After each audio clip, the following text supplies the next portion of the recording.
Abrirem suas Bíblias em Marcos, capítulo 9, do verso de número 42 até o verso de número 48, dando continuidade às exposições no Evangelho de Marcos. Marcos, capítulo 9, versos 42 a 48. Assim nos diz, meus irmãos, a palavra do nosso Deus. E quem fizer tropeçar a um destes pequeninos crentes, melhor lhe fora que se lhe pendurasse ao pescoço uma grande pedra de moinho e fosse lançado no mar. E se tua mão te faz tropeçar, corta, pois é melhor entrares maneta na vida do que, tendo as duas mãos, ires para o inferno, para o fogo inextinguível, onde não lhes morre o verme, nem o fogo se apaga. E se teu pé te faz tropeçar, corta-o. É melhor entrares na vida aleijado do que, tendo os dois pés, seres lançado no inferno, onde não lhes morre o verme, nem o fogo se apaga. E se um dos teus olhos te faz tropeçar, arranca-o. É melhor entrares no reino de Deus com um só dos teus olhos, do que, tendo os dois, seres lançado no inferno, onde não lhes morre o verme, nem o fogo se apaga. Amém. Podem se assentar, meus irmãos.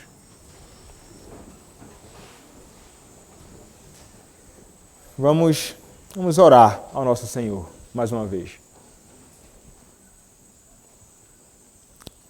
Nosso Deus, nosso maravilhoso Senhor, mais uma vez, Pai, a Tua palavra, ela está aberta diante da Tua igreja, diante do Teu povo. E o que eu quero te pedir, Pai, é que o Senhor, mais uma vez, Pai, se agrade de me usar na pregação da Tua palavra. Que aqui não seja proclamada, Pai, a sabedoria do homem, mas a Tua palavra somente, as Tuas verdades, Senhor, tão duras, mas importantes. Nós devemos nos apegar, Pai, à Tua exortação, aquilo que a Tua palavra nos orienta a fazer. Ó Deus, usa-me para o louvor da Tua glória. Fala-nos, Pai, através desta breve exposição da Tua Escritura, que todos aqueles que aqui estão atentem devidamente à Tua palavra e que a Tua palavra, Pai, possa ser aplicada verdadeiramente aos nossos corações. Mais uma vez eu te peço, usa-me para o louvor da Tua glória e edificação do Teu povo. Em nome de Cristo Jesus que oro, o Teu bendito Filho. Amém. Irmãos, nós temos atentado para o Evangelho de Marcos e através do Evangelho de Marcos nós realmente temos sido instruídos e temos aprendido sobre coisas muito preciosas, não somente acerca de quem Cristo é e da sua obra, mas também lições proveitosas para nós como crentes, como igreja do nosso Senhor Jesus Cristo nos nossos dias. Quando nós atentamos para o Evangelho de Marcos, o Evangelho com tantas narrativas, com tantas porções curtas da Escritura, mas declarando e nos ensinando coisas que são grandemente importantes e que nós jamais devemos, de forma alguma, desconsiderar, de forma alguma, negligenciar, de forma alguma, dar de ouvido, sem o menor interesse de considerá-las seriamente. O Senhor, em muitas ocasiões, se dirige a nós através do Evangelho, através da Sua palavra, num tom verdadeiramente solene, exigindo de nós que nós o escutemos atentamente, mas não somente que o escutemos atentamente, mas a que nós procuremos viver verdadeiramente segundo aquilo que Ele requer de nós. E, meus irmãos, em textos onde o Senhor nos indica algo, em textos que o Senhor nos ordena algo, é fundamental que, independentemente de ser um indicativo ou um imperativo, nós somos chamados a viver segundo as lições que destes textos são extraídas para a nossa vida. A viver segundo aquilo que o nosso Senhor Jesus Cristo quer falar aos nossos corações. E nós vimos, meus irmãos, nas últimas exposições, o Senhor Jesus Cristo falando com os seus discípulos. E nós vimos o Senhor Jesus Cristo, ele, nas últimas exposições em particular, exortando os seus discípulos. Homens que foram salvos, homens que caminhavam com o Senhor Jesus Cristo, homens que comiam com o Senhor Jesus Cristo, homens que tinham um grande exemplo diante dos olhos deles, mas que em muitos momentos revelam incredulidade, pecado, orgulho, vaidade, arrogância, soberba, pecados diversos, que nos leva a pensar como podem estes homens andar tão próximo ao Senhor, que é tão santo, mas ainda assim, em tantas ocasiões, pensar tantas bobagens, pensar em tantas tolices. Como aqui nós vimos, quando eles passaram entre eles, se perguntar quem será ou quem é o maior entre nós? Quem será o maior no reino de Deus? Começaram a discutir entre eles quem seria o mais importante. Como vimos, ao invés de eles estarem discutindo ou pensando acerca de Cristo, que disse que haveria de morrer, mas ressuscitaria ao terceiro dia, eles, ao invés de considerar e pensar seriamente sobre aquilo que é verdadeiramente importante, eles estavam pensando em coisas que são inerentemente pecaminosas.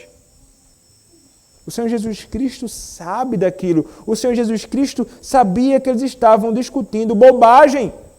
Então o Senhor vai dizer, olha, se você quer ser o maior, Pedro, se você quer ser o maior, João, se você quer ser o maior, Tiago, se você quer ser o maior, você deve ser aquele que serve.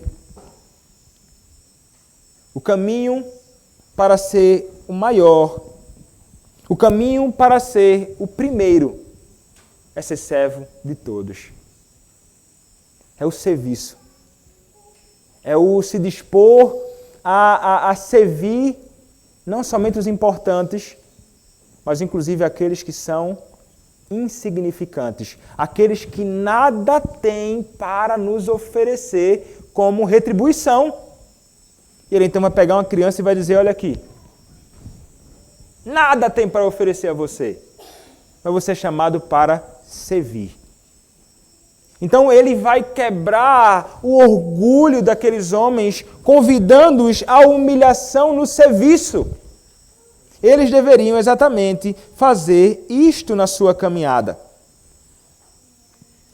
Mas depois de evento como este, nós encontramos João, que ao invés de aplicar a lição do Senhor Jesus Cristo à sua vida, ele, imaginando que coisa boa estava fazendo, corre até o Senhor Jesus Cristo, né?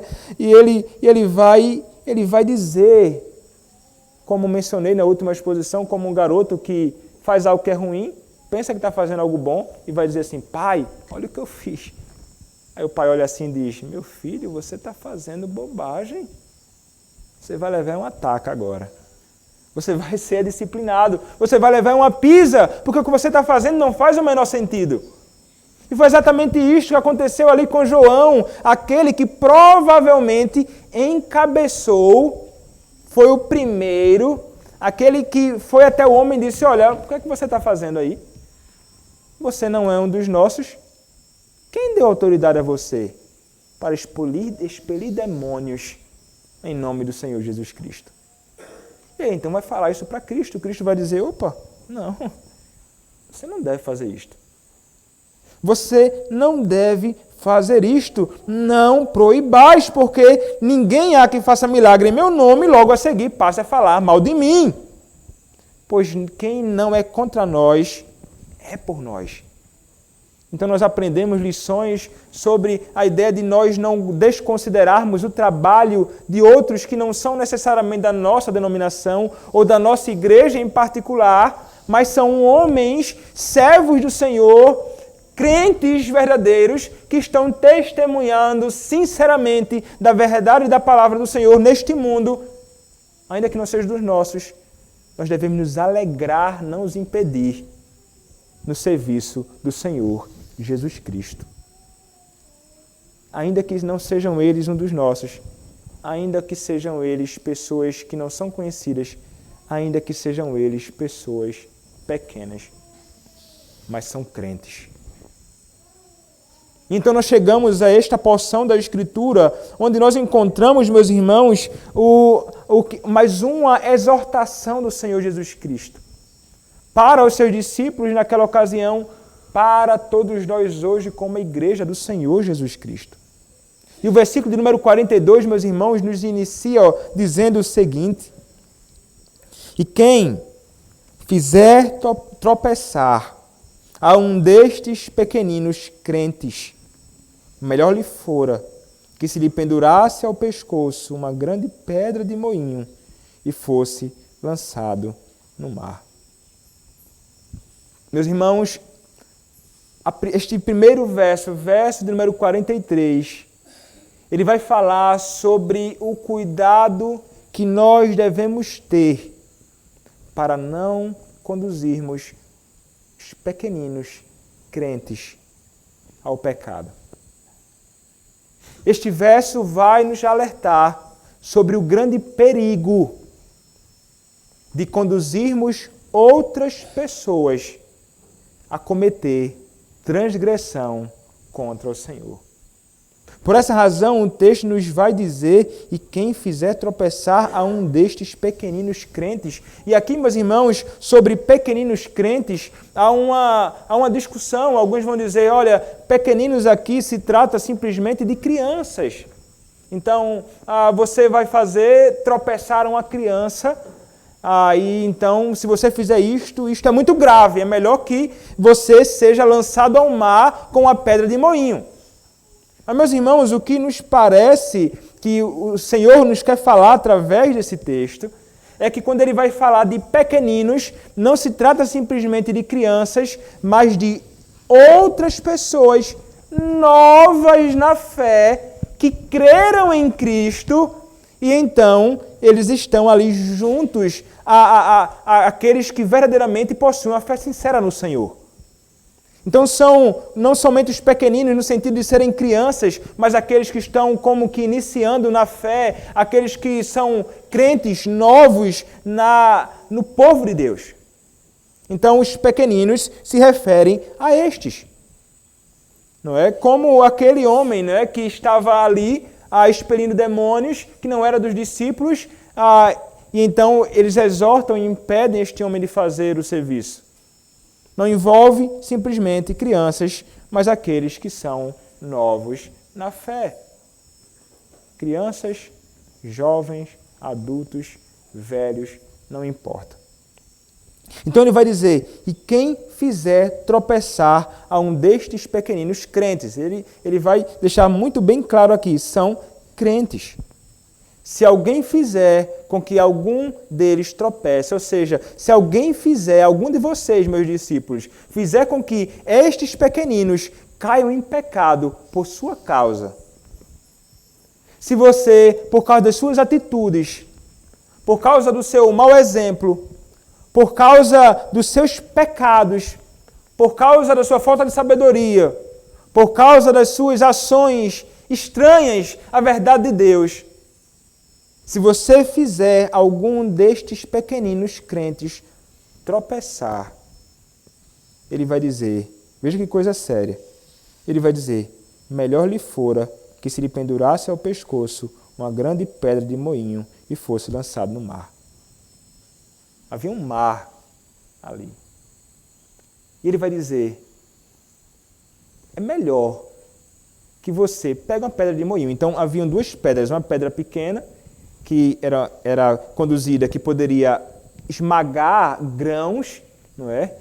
Naquele período, mas havia uma pedra maior, que ela era puxada por um animal, que ela servia ali para quebrar, para moer realmente grãos. Então ele está se utilizando desta figura, deste objeto, né, de trabalho, justamente muito conhecido por todos aqueles ali. Então ele vai dizer, é melhor que você morra afogado com uma pedra de moinho em cima da sua cabeça. Tem um buraco nela, é como se você estivesse dizendo assim, o homem bota a cabeça neste buraco e ele é lançado com esta pedra de moinho gigante e pesadíssima no mar. Não tem como o homem escapar. Esse homem vai morrer afogado, é certo. Ele será morto. Ele está dizendo, é melhor que você morra afogado com esta pedra, lançando você no mais profundo mar, do que você fazer tropeçar algum dos meus pequeninos crentes. Vejam que o Senhor Jesus Cristo está falando, meus irmãos, é algo que revela como ele considera um pecado terrível e algo muito sério quando homens agem assim. Melhor você morrer do que você fazer isso. Quando nós pensamos sobre isto, meus irmãos, isto nos traz um alerta realmente muito grave, porque isto não se trata de um alerta simplesmente para os discípulos do Senhor Jesus Cristo naquele período, mas para mim e para você. Isso deve realmente nos fazer pensar e refletir sobre as nossas ações neste mundo. Sobre o que nós temos feito, que de algum modo pode ser um tropeço para aqueles que iniciam na fé. Aqui cabe, meus irmãos, para nós agora, um momento para que nós passemos a refletir e a vasculhar a nossa vida. Como é que eu tenho me conduzido nesta vida e o que eu tenho feito que de alguma forma pode ser um tropeço para aqueles que estão sendo iniciados na fé. Meus irmãos, isto é um alerta para mim e para você, como nós devemos olhar para nossas vidas. E eu tenho convicção, meus irmãos, de que nós certamente já ou agimos como um tropeço para alguém, ou estamos agindo como um tropeço para alguém, ou se não atentarmos com cuidado para a nossa vida, nós seremos um tropeço para alguém. Se nós realmente não atentarmos para a nossa conduta, para a nossa vida neste mundo, nós poderemos agir assim. E veja, meus irmãos, se tem uma coisa que tem feito com que muitos que são iniciados e novos na fé caiam, infelizmente, no nosso meio reformado. No meio reformado. Quando muitos, se utilizando da chamada liberdade cristã, entendendo à luz da Escritura, da nossa fé, que não é pecado determinadas coisas, mas então, por entender assim, olha, vamos utilizar de um caso que pode acontecer com muita frequência. Alguns jovens que vêm de outras tradições, de outras igrejas, olham e pensam assim, aprenderam o tempo inteiro na vida deles. Eu não posso, de forma alguma, tomar qualquer tipo de bebida que tenha qualquer tipo de teor alcoólico. Nunca posso colocar isso na minha boca. Aí tem um jovem que conhece a fé reformada e então ele vai dizer assim, não há problema. Não há nada inerentemente pecaminoso em tomar bebida alcoólica. Nós podemos, cara, fazer isso, qual o problema? Aí pega esse irmãozinho, talvez há pouco tempo se converteu ao Evangelho, ou veio de uma outra igreja, e este jovem, sem a menor sabedoria, faz, não, pode tomar. Toma. Vejam só, isso acontece com frequência. Com um rapaz que de repente não conhecia o Senhor, vivia enfiado em todo tipo de embriaguez e loucura, ele pega e diz, não é problema não, toma esse copo de bebida. Ou quando o cara vem de uma outra tradição, ele faz, olha, eu aprendi toda a minha vida que eu não deveria tomar. Não, mas não há problema nenhum. A Escritura não te proíbe, não. Toma. Como muitos caem, verdadeiramente embriagados em pecados, conduzidos por outros que, ainda que estejam certos na sua proposição teológica, estão grandemente equivocados quando eles conduzem outros que são novos na fé, sem a menor sabedoria. O que é que faltou aí? O problema não é o que ele crê. O problema é na sabedoria dele e na falta de cuidado e zelo com o outro. Simplesmente em nome de não há problema nenhum, você pode fazer. Isto, meus irmãos, não se limita somente a isto, mas isto é algo que acontece com muita frequência por aí. E, infelizmente, conduzidos por muitos que conhecem a verdadeira fé, mas são faltos em sabedoria e não há um amor pelo próximo. Porque se houvesse um amor real pelo próximo, ele não faria isso. Ele não sugeriria isto. Ele não provocaria esta pessoa a isto. Ele procuraria zelar por esta pessoa. Até que no momento oportuno, com maturidade, talvez essa pessoa pudesse entender tais coisas. Mas não é assim na maioria das vezes. Saem por aí envolvidos com... Muitos realmente assim, saem de suas igrejas, conhecem essas realidades e quando você menos espera, está o camarada enchendo a cara, tirando foto, registrando nas redes sociais, para que todo mundo veja, olha só, eu tenho liberdade para fazer tais coisas. E então fazendo com que outros, ao contemplarem aquilo, também caiam em pecados. E, meus irmãos, é terrível que o escândalo venha realmente por ímpios, mas como é terrível que o escândalo ele venha daqueles que são crentes. E é exatamente isto que muitos fazem por aí.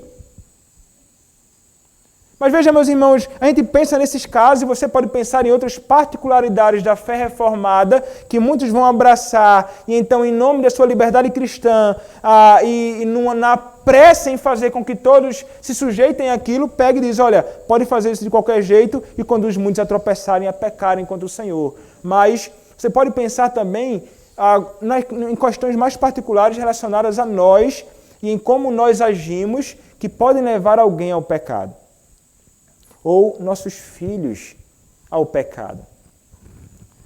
Uma coisa que os filhos fazem muito é não somente procurar, e muitas vezes com dificuldade, né? Ouvir o que o pai fala. O pai diz, olha, para fazer isso ele não faz, muitas vezes. Mas se tem uma coisa que ensina muito, é justamente a forma que nós agimos. Veja, isso não somente na questão dos pais com os filhos, mas isso também no que diz respeito àqueles que assumem qualquer tipo de posição de liderança em qualquer lugar. E então a observação vai de alguma forma fazer com que muitos passem a agir de modo semelhante. Mas tem uma coisa que as crianças fazem é imitar realmente os pais. O pai, ele é alguém que é diligente na escritura ou na leitura da palavra de Deus. E ele então é alguém que tem uma devoção sincera e então ele pratica aquilo o tempo inteiro no seu lar. O filho vai olhar para aquilo e muitos deles são conduzidos eu vou pegar minha Bíblia e vou ler a minha Bíblia e vou observar a Escritura Sagrada e tudo mais. Mas para isto nem sempre são tão rápidos assim. Mas para fazer o que é mal, não precisa de muita coisa não, só precisa de um exemplo. E muitas vezes, nós, num exemplo faltoso nosso, nós podemos conduzir os nossos filhos ao pecado. Nós podemos conduzir os nossos filhos a transgredir a lei do Senhor. Quando você pensa que não, o filho não percebe, ou você pensa que o filho não está percebendo, mas você conta uma mentirinha, que parece uma mentirinha branca, que não faz que não tem o menor prejuízo. A criança olha, sei lá, você está em casa, aí alguém chega lá para chamar você. Aí você diz assim, diz que eu não estou em casa. Estou em casa não. Aí o menino, poxa, meu pai não está em casa. Aqui ninguém fala painho, né? Pai, meu pai está em casa. Como assim? Meu pai não está em casa não. Você pensa que isso... Veja, estou dando um exemplo aqui de coisa que acontece com muita facilidade em muitos contextos por aí. Mas pense em questões que você faz que são falsas, que são pecaminosas, que seus filhos, certamente, como bons observadores, observam você, o que ele fará? Em ocasião oportuna, ele pode e muitas vezes comete o mesmo pecado. Neste caso em particular, quando o pai diz algo dessa natureza, ele está mentindo. Então o filho vai dizer, meu pai ele mente, qual o problema então de mentir? Eu vou mentir também. Então vejam, meus irmãos, que nós podemos realmente, em várias ocasiões, no nosso relacionamento com os nossos irmãos em Cristo na igreja, nos nossos relacionamentos com aqueles que estão fora da igreja, no nosso relacionamento com os nossos filhos, no nosso relacionamento com aqueles que estão iniciando na fé, nós podemos sim, de diversas maneiras, fazer com que essas pessoas caiam em pecado, e isso por nossa causa. Seja por causa de palavras que nós falamos e dizendo assim, isso não é um problema, ou quando eles olham a nossa conduta. Não é? E isto é realmente algo que deve nos fazer ficar realmente grandemente preocupados e atentos à nossa vida. Não é? Sendo realmente cuidadosos com cada passo que nós damos neste mundo. Porque nós estamos realmente sendo observados, meus irmãos, o tempo inteiro. Nós estamos sempre sendo observados por todos aqueles que nos rodeiam. E talvez você pense assim, será que alguém realmente observa a minha conduta? Você pode ser talvez para alguém aqui, um jovem, uma criança, um exemplo. E ele pode olhar para você como um padrão. E depois de ele ver você cometendo coisas que são estranhas, para pensar, puxa, mas se ele faz, por que não? Se ele vive assim, por que não? Talvez seja o verdadeiro modo de viver, talvez isso seja uma marca de alguém piedoso, por que não praticar tal coisa? Meus irmãos, nós devemos realmente cuidar disto, porque o nosso pecado e as nossas faltas, elas podem trazer grande prejuízo para aqueles que estão ao nosso redor. O meu e o seu pecado nunca são somente nossos. Nossos pecados não são somente nossos. Não pensem que se você comete um pecado, isto é somente um problema meu. Você faz parte da igreja do Senhor Jesus Cristo. Você é membro do corpo de Cristo. O seu pecado trará problemas para o corpo de Cristo. No outro contexto, vai dizer, ai daqueles de quem vem o escândalo.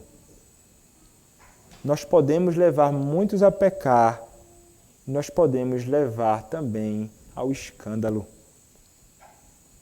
Vejam, meus irmãos, como isto é sério. Não trate o seu pecado, não trate as suas falhas, não trate o modo que você caminha, que você pensa que de modo algum trará prejuízo para alguém. Não pense que não trará. Isto trará prejuízos para você, isto trará prejuízo para a igreja do Senhor Jesus Cristo. Você pode conduzir muitos ao pecado. O Senhor vai dizer, é melhor que você seja lançado no mar com a pedra de moinho ao pescoço, do que levar qualquer um dos meus pequeninos crentes a tropeçar. Então, meus irmãos, este primeiro verso nos alerta sobre isto. Sobre nós termos o cuidado em vivermos uma vida de pureza, não somente diante dos olhos dos outros, mas o tempo inteiro, para que ninguém venha a tropeçar. Então, está ligado aqui ao meu compromisso com o próximo. Ao meu dever também com o próximo. Para cuidar do bem-estar dele, eu tenho que também cuidar de mim, procurando ter uma vida realmente pura diante do Senhor. Mas então, a partir do versículo 43, até o versículo de número 48, o Senhor vai se voltar agora para a nossa responsabilidade e o nosso dever conosco mesmo, com a nossa própria vida. Agora em particular. Então ele vai dizer o seguinte: e se tua mão te faz tropeçar, corta, pois é melhor entrares maneta na vida do que, tendo as duas mãos, ires para o inferno, para o fogo inextinguível, onde não lhes morre o verme, nem o fogo se apaga. Aí ele vai falar não somente sobre mão, ele vai falar se o teu pé te faz tropeçar, corta-o. Se os teus olhos te fazem tropeçar, arranca-o. Alguém já chamou isso aqui, meus irmãos, de amputação radical. Amputação radical. É tirar um membro radicalmente. Mas, quando nós olhamos para esse texto, é fundamental que nós entendamos uma coisa. Não se trata de o Senhor Jesus Cristo falando para nós fazermos isto literalmente. Pequei com a minha mão. Arranca a mão. Pequei com o meu pé. Decepa o pé. Não. Pequei com meus olhos. Vou furar meu olho para eu não ver nada. Eu estou falando isso, meus irmãos, porque no passado homens pensaram assim, inclusive, viu? Um homem como Orígenes, por exemplo, um pai da igreja, pensou desta forma. E outros tantos que cortaram membros deles mesmos por causa do pecado. Um deles chegou a se castrar. Como se pensando assim, eu pequei, olhando, desejando, então ele se castrou. Porque a palavra nos diz que tem que ter um tipo de amputação radical. Eu vou cortar pela raiz o problema. Mas considerando isso literalmente. Não se trata de fazer isto literalmente. Por favor, não arranque a sua mão. O chamado, meus irmãos, aqui, do Senhor Jesus Cristo, é uma amputação radical, mas ele está se utilizando aqui de uma hipérbole, é um exagero de linguagem para dar grande ênfase à grande seriedade que nós devemos tratar o pecado. Ele quer dizer, meus irmãos, que o pecado é algo que é verdadeiramente amargo, que o pecado ele é diabólico, que o pecado ele é maligno, que o pecado ele é perverso e que o pecado deve ser algo que deve ser tratado por nós com grande seriedade.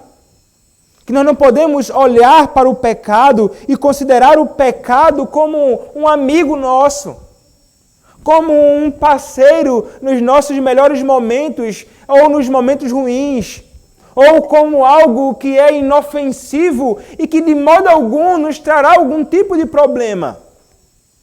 De forma nenhuma, meus irmãos, o Senhor Jesus Cristo está nos dando um grande alerta aqui. Jamais devemos considerar o pecado como algo pequeno. Meus irmãos, porque o pecado, ele é uma grande ofensa contra o Senhor. O pecado, ele ofende a bondade, a graça e a santidade do nosso Deus. E como a palavra nos diz, o Senhor, ele odeia o pecado. Ele ama a justiça e a santidade. Ele não se agrada daqueles que vivem na iniquidade. Não, ele não se agrada disto. Então, quando o Senhor Jesus Cristo ele fala para eles aqui, olha, se a tua mão te faz tropeçar, corta. Ele está querendo dizer assim, olha, aquilo que você pratica, que é pecaminoso, você deve tirar isso da sua vida agora. Se com a sua mão você tem praticado coisas que são contrárias à vontade de Deus, no seu trabalho, no seu relacionamento com seus irmãos, naquilo que você faz com as suas próprias mãos, ele está dizendo assim, se isto leva você ao pecado, você deve tirar isto da sua vida agora.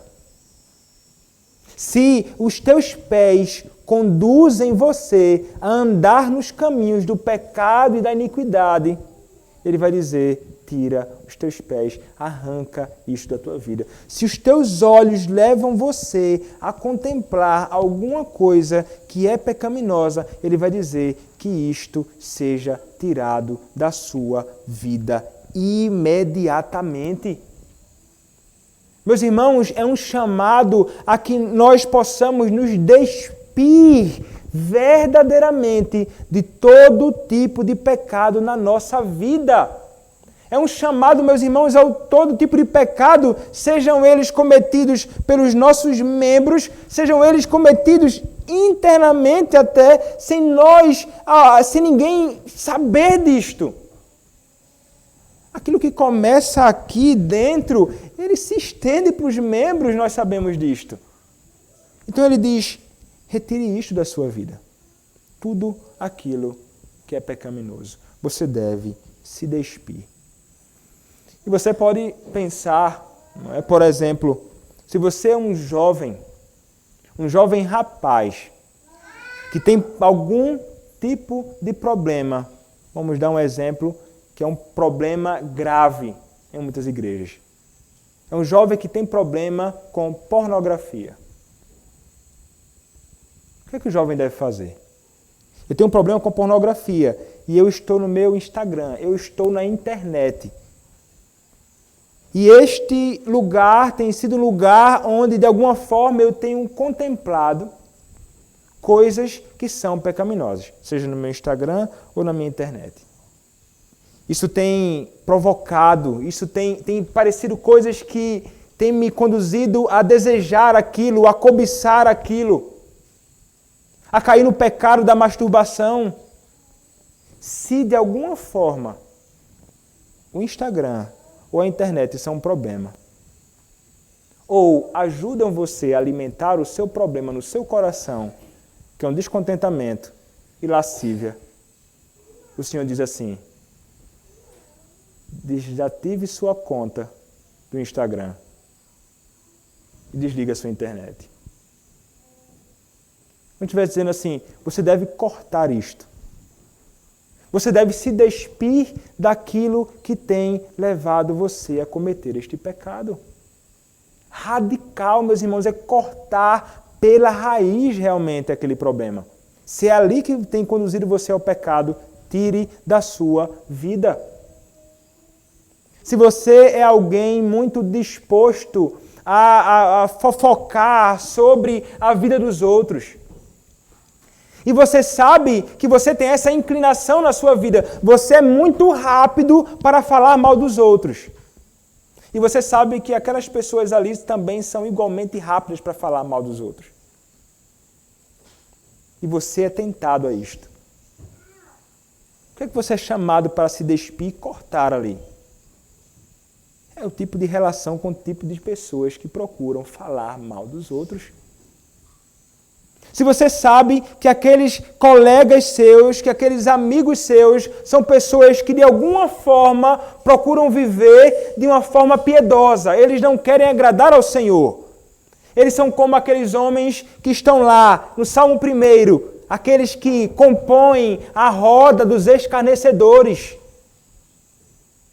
Eu não devo estar no meio deles para promover o mesmo tipo de conversa sem sentido e pecaminosa, muitas vezes, que muitos promovem. Se você estiver no meio para testemunhar de Cristo, é outra coisa. Se você se aproxima para falar acerca do Evangelho, é outra coisa.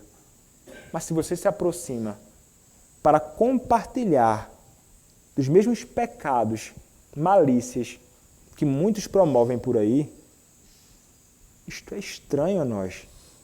Nós não deveríamos de forma alguma. O Senhor vai dizer, corta este tipo de relação. Vocês estão entendendo o ponto?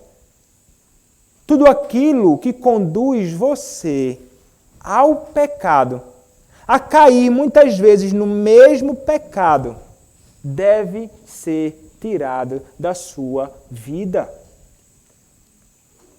Um teólogo chamado J. Adams, ele vai falar um pouco sobre isto. É ele quem vai chamar, inclusive, de amputação radical este ponto. E ele vai falar de um caso de um homem que estava envolvido com uma mulher em adultério. Este homem foi tratado por ele, foi abordado por ele. Jay Adams começou a falar com este homem sobre os problemas dele. Ele disse, olha, você tem que se afastar completamente desta mulher. Primeiro ponto, se afastar dela, depois de ter confessado, se arrependido, se afastar desta mulher. Você tem alguma foto dela aí no seu celular, em alguma coisa? Tem, apague tudo. Se essa mulher, ela que alimenta os seus desejos, e você tem um desejo de estar junto a ela novamente, em cair no mesmo pecado, tire as fotos dela. Você tem as chaves do apartamento dela? Aí o homem falou meio receoso e ele tinha. Aí ele falou assim, me dê as chaves do apartamento dela. Bote aqui, nesse envelope. Aí ele botou no envelope, aí ele entregou para a esposa para entregar para a dona da casa. Olha aqui. Corte. O que ele queria dizer? Corte a relação com isto. Corte o problema pela raiz. Ele vai dar um outro exemplo. De uma mulher que vivia grandemente amargurada, só vivia triste, chorando. Por quê? Porque o seu amado havia falecido. Ele vai dizer assim, mas o que é que conduz essa mulher a chorar? E ela então diz, toda vez que eu olho para aquela cadeira, toda vez que eu olho para as roupas dele no armário, guardadas ali, penduradas, eu me sinto grandemente amargurado, vem uma tristeza grande, eu fico abatido, eu fico grandemente triste, descontente. Vai dizer, o que é que essa cadeira está fazendo aí então? Se conduz você à amargura. O que é que estas coisas estão sendo guardadas aí, se ao invés de você viver em piedade, está fazendo você, de alguma forma, ficar triste e abatida e vivendo amargurada e descontente com o Senhor? Ele vai dizer, tira estas coisas. O alerta dele, meus irmãos, para essas pessoas é, tire tudo aquilo que de alguma forma tem conduzido você a reincidir nos mesmos pecados na sua vida. Se você cortar isto, vai ser muito mais difícil que você venha cair nos mesmos pecados. Se você cortar o seu braço, você terá dificuldades de realmente praticar aquela mesma transgressão da lei do Senhor. Então, meus irmãos, o ponto do Senhor Jesus Cristo é realmente um chamado a que lidemos realmente com o problema. Veja, não é algo que nós somos chamados a fazer pelas beiradas aqui. Eu vou tratar o problema aqui, mas não está tratando a raiz do problema. É um chamado a realmente cortar pela raiz, lá no fundo, para que aquilo ali não cresça mais. Então é isso que o Senhor Jesus Cristo está querendo dizer aqui. Não é para você ficar se enamorando do pecado, ele está ali, você está aqui, e eu... Não é isto. É para que ele desapareça completamente. Porque realmente, meus irmãos, ele está dizendo, isto é problema para a sua vida. Isto será um grande problema para a sua vida, como até publiquei há pouco tempo, meditando sobre essas questões, como o John Bunyan vai falar num dos conteúdos dele, ele vai dizer assim, olha, o pecado, você pode pensar que ele é um amigo e é inofensivo, e que há doçura no pecado, mas saiba de uma coisa, ele tem uma adaga por baixo de sua manga, e ele vai ferir você. É aparentemente inofensivo. Aparentemente não fará nada com você, mas a adaga está embaixo da sua manga, ele te ferirá. Então ele vai dizer assim, você é chamado a estabelecer uma verdadeira guerra contra o pecado. Uma verdadeira luta contra tudo aquilo que é iniquidade. Então, meus irmãos, realmente, nunca devemos nos enamorar do pecado, nunca devemos olhar, este é o meu problema, até onde eu posso ir, que não estarei pecando? Não. Porque muitas pessoas pensam assim. Até já falei sobre isto aqui. O jovem vai namorar com a menina. Aí ele pega e pensa assim: até onde eu posso ir? Qual o limite aqui que eu não estarei pecando? Eu posso ir até onde, pastor? Não venha me dizer isso não, viu? Algum dia, jovem. Eu posso ir até onde, pastor? Aqui é o limite. Aí ele vai dizer assim, ele quer saber o limite. Mas por que quer saber o limite? Exatamente para ir até o limite. Para cair depois. Porque assim acontece. Qual o limite? É aqui o limite. Eu vou até o limite para eu despencar no pecado. Ao invés de procurar saber o limite, para estar longe daquilo ali, para estar verdadeiramente distante daquilo, para que não caia em transgressão e não caia em pecado contra o Senhor e contra o seu próximo. Meus irmãos, nós devemos realmente cuidar grandemente de tudo isto, porque o pecado, como falei no início, é algo terrível. Meus irmãos, o pecado crucificou o nosso Senhor. Eu acho que pensarmos desta forma, que a nossa transgressão foi o que conduziu o nosso Senhor Jesus Cristo à morte, é algo que deveria nos fazer fugir do pecado. Cristo morreu por causa das minhas e das tuas iniquidades. Cristo morreu porque eu e você pecamos. E como é terrível nós praticarmos pecados estes que conduziram Cristo à cruz. Como nós podemos nos associar com aquilo que crucificou o nosso Redentor? Como podemos amar e nos aproximar daquilo que fez com que Cristo, aquele que não conheceu o pecado, tivesse de se tornar pecado por nós? Vejam só, meus irmãos, meditar sobre a cruz de Cristo por causa dos nossos pecados deveria nos fazer odiar o pecado. Deveria verdadeiramente nos fazer fugir da iniquidade.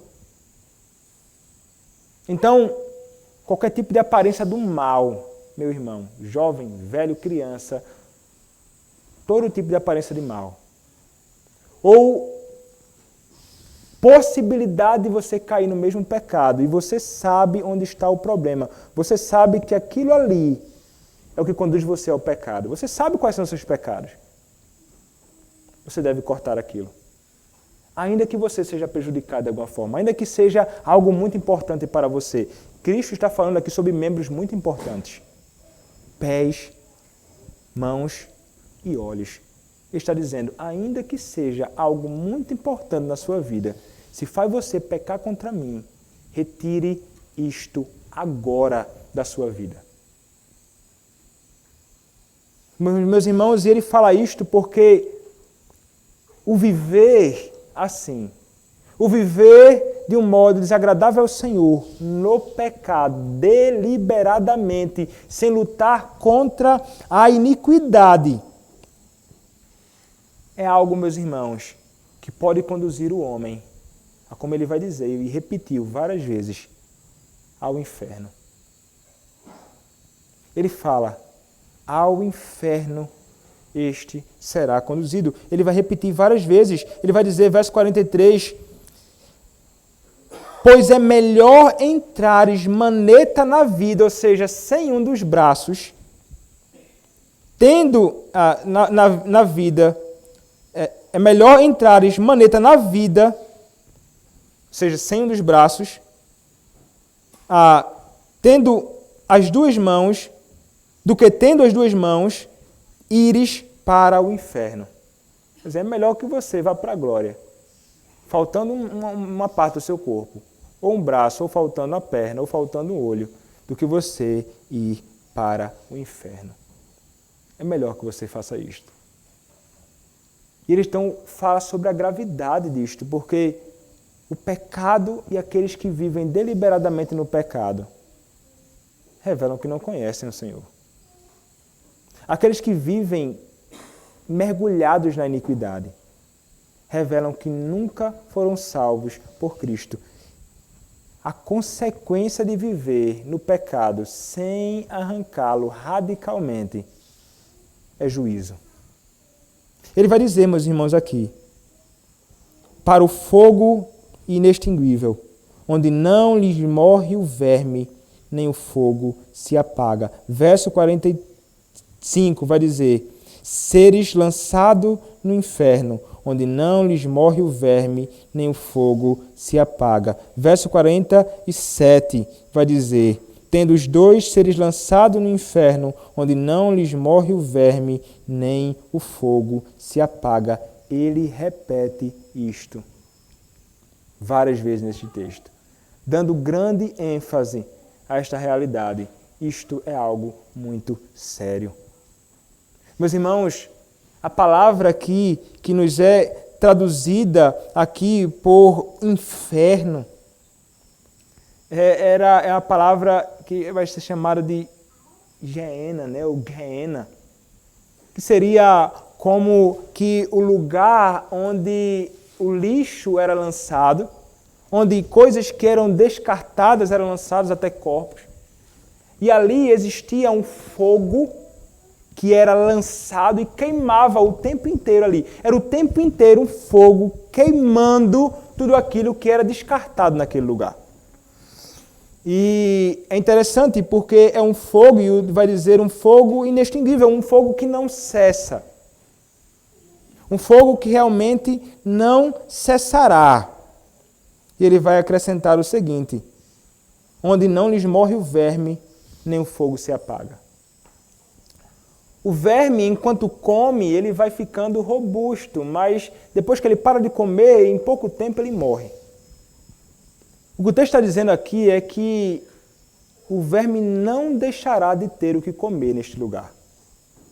Ele sempre terá o que comer. Ele nunca morrerá. E que o fogo lá nunca se apagará, porque sempre terá o que consumir. O que ele está querendo apontar é que a realidade do inferno, ele está falando aqui sobre o inferno, meus irmãos, não tem fim. Que o inferno é uma realidade e que aqueles pecadores que nunca se arrependeram dos seus pecados experimentarão grande condenação. Ele alerta os seus discípulos quanto à seriedade disto. E, meus irmãos, o inferno é realmente um lugar terrível. Nós hoje pela manhã falamos um pouco sobre as glórias e delícias dos céus, mas agora, meus irmãos, o texto na noite nos apresenta a realidade amarga do inferno. Que ainda que os homens não queiram saber e ignorem a realidade dele, ele existe. E aqueles que nunca se arrependeram dos seus pecados irão se deparar com esta realidade, ainda que com a sua boca tenham negado durante toda a sua vida. E nós, como pastores, somos chamados a falar sobre esta realidade. Cristo se empenhou em falar sobre isto. Em diversas, meus irmãos, ocasiões, Cristo falou sobre o inferno. Olhemos, Mateus, capítulo 5, verso de número 22. O que é que a palavra nos diz ali? A palavra nos diz o seguinte: eu, porém, vos digo que todo aquele que sem motivo se irar contra seu irmão estará sujeito a julgamento. E quem proferir um insulto a seu irmão estará sujeito a julgamento do tribunal. E quem lhe chamar tolo estará sujeito ao inferno de fogo. Quem, meus irmãos, proferiu tais palavras? Cristo proferiu tais palavras. Ainda em Mateus capítulo 5, verso de número 29, a palavra nos diz, texto nosso que nós lemos aqui: se o teu olho direito te faz tropeçar, arranca-o e lança-o de ti, pois te convém que se perca um dos teus membros e não seja todo o teu corpo lançado no inferno. Ainda o Senhor Jesus Cristo falando sobre esta realidade em Mateus capítulo 7, verso de número 13, a palavra nos diz: entrai pela porta estreita, larga é a porta e espaçoso o caminho que conduz para a perdição, e são muitos que entram por ela. Muitos que entram por ela. Ainda em Mateus capítulo 7, verso de número 19, a palavra nos diz: toda árvore que não produz bom fruto é cortada e lançada ao fogo. Palavras de Cristo. Ainda em Mateus capítulo 8, verso de número 12, a palavra nos diz: ao passo que os filhos do reino serão lançados para fora nas trevas, ali haverá choro e ranger de dentes. E, meus irmãos, um último texto. Mateus capítulo 10, verso de número 28, a palavra nos diz: não temais os que matam o corpo, e não podem matar a alma, temei antes aquele que pode fazer perecer no inferno tanto a alma como o corpo. Vejam, meus irmãos, que o Senhor Jesus Cristo, ele falou em várias ocasiões, em contextos distintos, sobre o inferno. O inferno é uma realidade. Para o inferno irão aqueles que não se arrependerem dos seus pecados. E, meus irmãos, assim como é eterna a glória dos céus, assim como nós desfrutaremos de delícias eternas com Cristo na glória, porque enquanto for eterno o nosso Senhor, eterna será a glória que nós desfrutaremos com Ele. Você pode pensar também com respeito ao juízo, ao inferno. A condenação no inferno não é temporal. Como se você fosse passar lá alguns anos da sua vida. Enquanto é eterno o Senhor, enquanto for eterno o Senhor, eterno será o sofrimento dos homens no inferno. Não terá fim. Meus irmãos, nós passaremos a glória com Cristo, nós que fomos salvos, e nós estaremos cada dia mais, podemos dizer assim, cada dia mais desfrutando de momentos de alegria na eternidade. Então, quando a gente passa por momentos felizes, você pensa assim: puxa vida, gostaria muito que isso não acabasse. Muitas vezes a gente passa por isso. Gostaria muito que isso não passasse, que eu vivesse esse momento aqui durante muito tempo da minha vida. Na glória eterna será assim. Mas não será da mesma forma quanto aqueles que experimentarão tormentos no inferno. Nesta vida, há momentos de dificuldade que nós passamos. Nós pensamos assim: esta dor, esse sofrimento, esta angústia passará. Mas os ímpios no inferno nunca poderão dizer isto. Não há esperança de um dia o seu sofrimento, a sua angústia, a sua dor passar. Não existe mitigação, não existe diminuição do sofrimento, é sofrimento eterno. É estar, meus irmãos, sob a ira de Deus no inferno. Porque diferentemente do que muitas pessoas podem imaginar, o céu, no inferno é separação de Deus. O inferno é separação de Deus. Ou muitos pensam, como retratado em muitos desenhos, Satanás vermelho, com um tridente, furando as pessoas, lançando no caldeirão, rindo. Meus irmãos, Senhor será o Senhor, o Deus Santo, eternamente irado contra os homens. Será o Senhor, o Deus Santo, eternamente revelando a sua justiça contra aqueles que pecaram contra o Senhor, nunca se arrependeram, nem creram no seu Filho. Eternamente, meus irmãos, os ímpios experimentarão isto no inferno. Meus irmãos, não há palavras que possam descrever com beleza as glórias dos céus e as delícias da eternidade. Também não há palavras que possam descrever com justiça a realidade do inferno.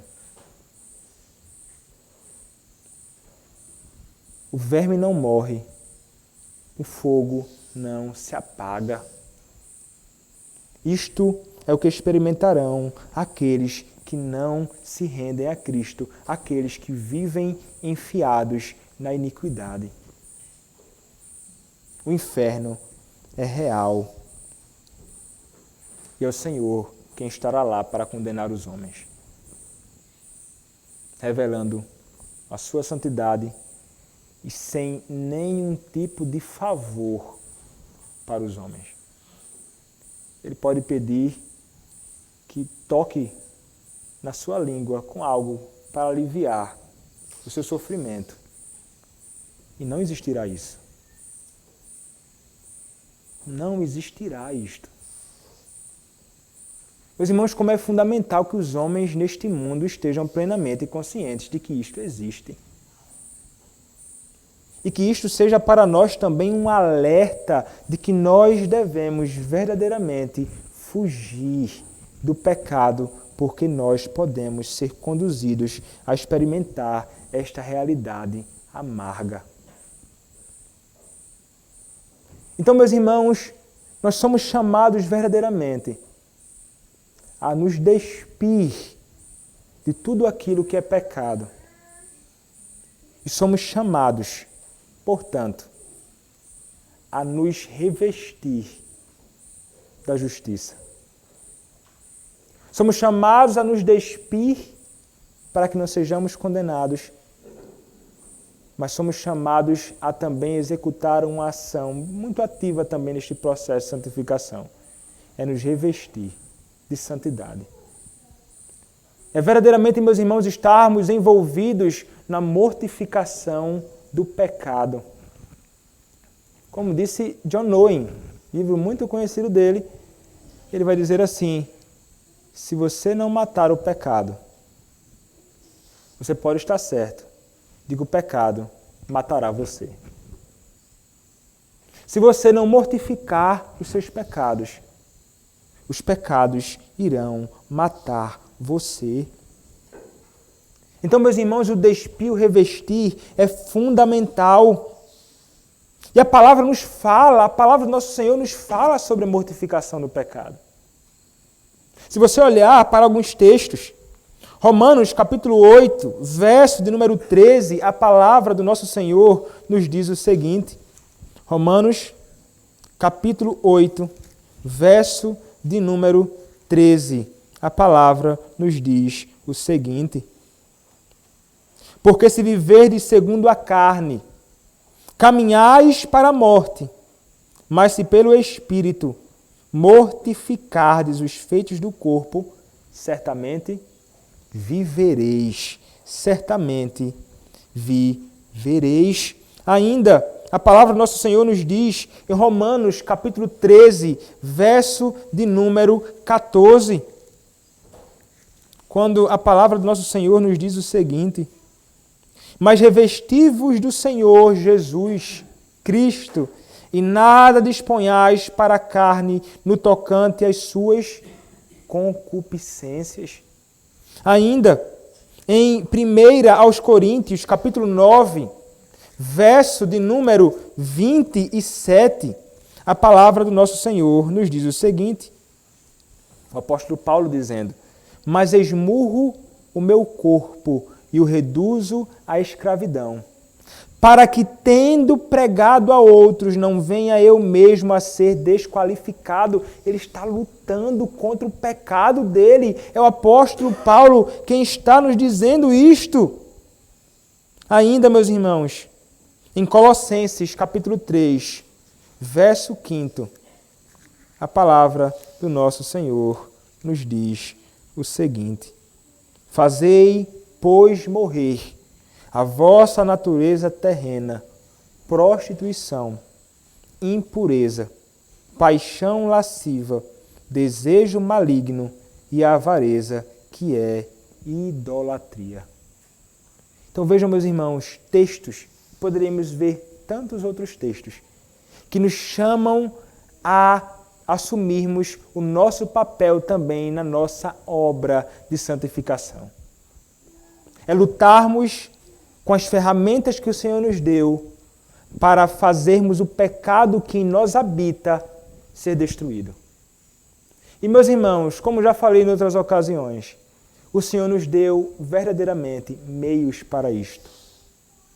E se você não tem se utilizado destes meios, eu vou dizer uma coisa para você. Você fracassará na sua luta por uma vida de santificação.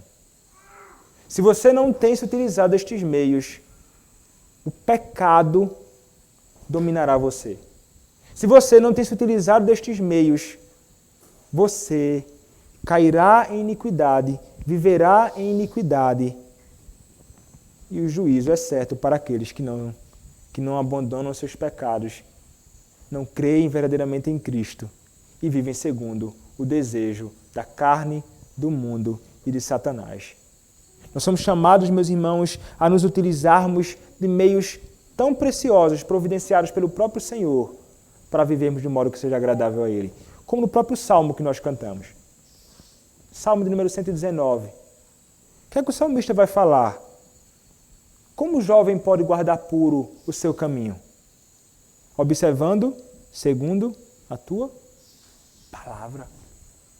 Então, meus irmãos, se tem algo que é fundamental para nós vivermos uma vida de santidade e mortificarmos o pecado que em nós habita, é observando diligentemente a palavra do nosso Senhor. Então, de modo bem claro, não negligencie a leitura da palavra. Se você é um jovem que na sua casa seus pais leem a Escritura com você, isso é maravilhoso no culto doméstico. Mas isso não isenta você de particularmente pegar a sua Bíblia e ler. Ah, meu pai leu. Leia. Pega a sua Bíblia, se assente no canto, abra a sua Bíblia e leia. Mas você não é chamado somente a ler a Escritura. Você é chamado a meditar na Escritura. É diferente.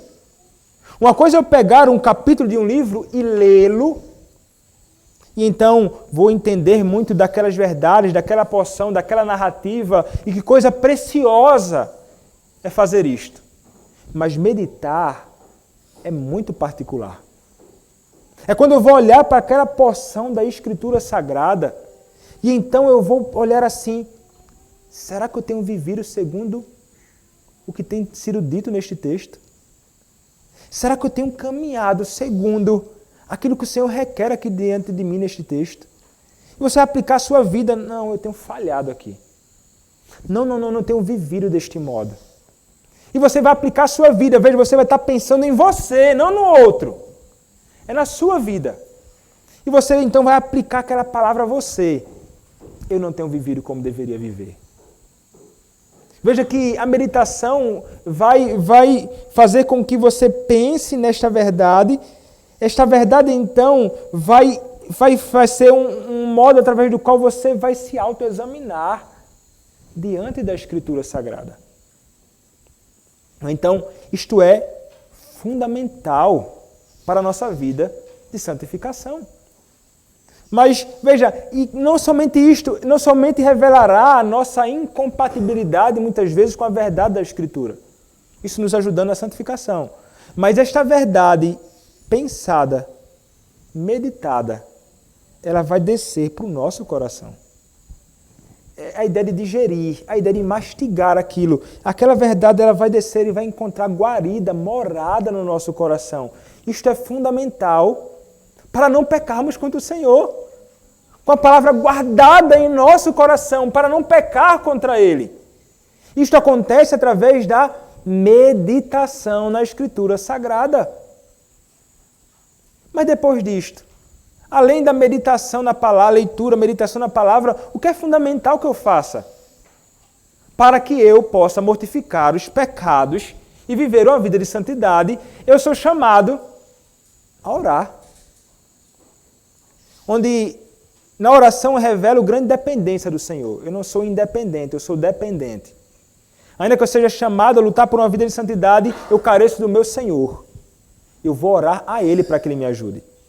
Então, uma coisa boa de se fazer é assim que você medita. Você leu aquela porção da Escritura. Você encontrou coisas que você não tem vivido. A palavra o confrontou.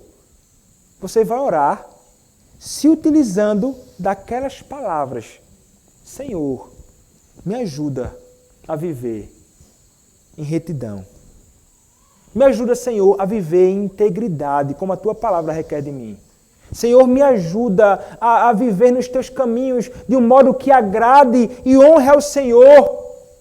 Você vai orar aquelas palavras, se você não tem vivido segundo elas. Mas se em algum aspecto você tem vivido segundo as verdades da Escritura, você vai orar dizendo, Senhor, ajuda-me, pela Tua graça, a viver segundo estas verdades. Ajuda-me a perseverar até o fim. Você vai se utilizar das palavras do Salmo que você meditou nas orações, clamando ao Senhor para que o ajude a viver de um modo agradável a Ele. Fundamental para mortificarmos o pecado e vivermos de um modo que seja agradável ao nosso Senhor.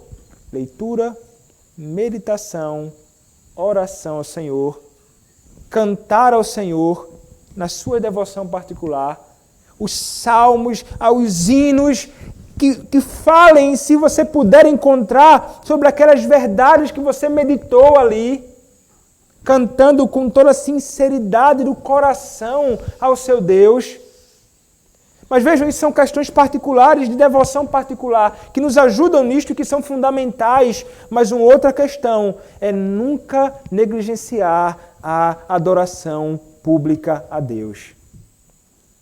Meus irmãos, se tem um lugar onde o Senhor nos santifica, é na adoração pública a Ele. Quando nós cantamos, lemos, oramos e somos expostos à exposição da palavra do Senhor. A comunhão dos santos, isto aqui que nós estamos fazendo agora, é algo que nós nunca devemos negligenciar.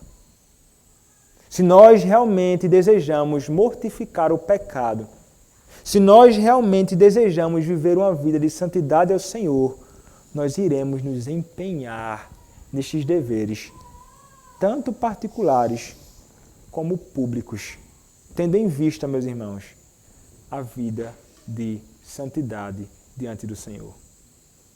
Esta é a vontade do Senhor para nossas vidas.